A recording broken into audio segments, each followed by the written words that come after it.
November is Lung Cancer Awareness Month, and Arnot Health's providers are highlighting the importance of annual exams. A lung cancer diagnosis can be scary. Dr. Ahmed Khan says one of the most serious but common questions he hears is, how long do I have to live? Surgeons like Dr. Khan help people move forward by giving them a better understanding of the scope of their disease. How much do you know about your disease? What have you learned so far? What words have you heard that are maybe misinterpreted by you, and you think you have a death sentence? Spending that first visit with patients explaining what's happening inside their lungs and what he needs to do surgically. And that explanation is difficult in lung surgery because there's a lot of big words.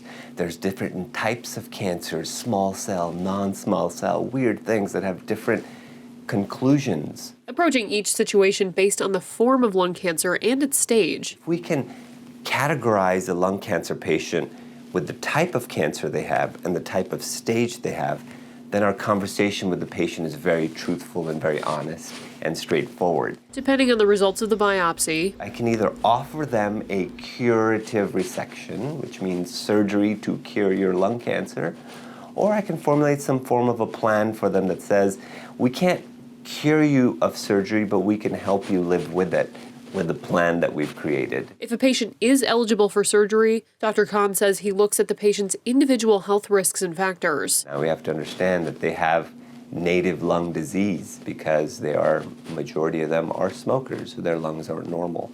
So now I'm cutting out a substantial part of a patient's organ that is not normal and expecting them to have a normal life. Starting with pulmonary testing to understand what someone's lung function is like before operating. Give us their baseline capacity, which helps us understand how much we can take out. Patients who get treatment early, are open about their health habits, and follow their plan of care have a higher chance of successful treatment. The complications occur because of their native other diseases, their heart dysfunction, their lung dysfunction, their already diseased lungs, right? So I have to stratify those things so I can appropriately address each of them with the patient. Knowing the patient and planning for any issues that may arise. Complications that operatively aren't that major, but globally when you put them together for the patient's life that you're hoping to extend, you must take into consideration. Addressing lung cancer before it has the chance to spread.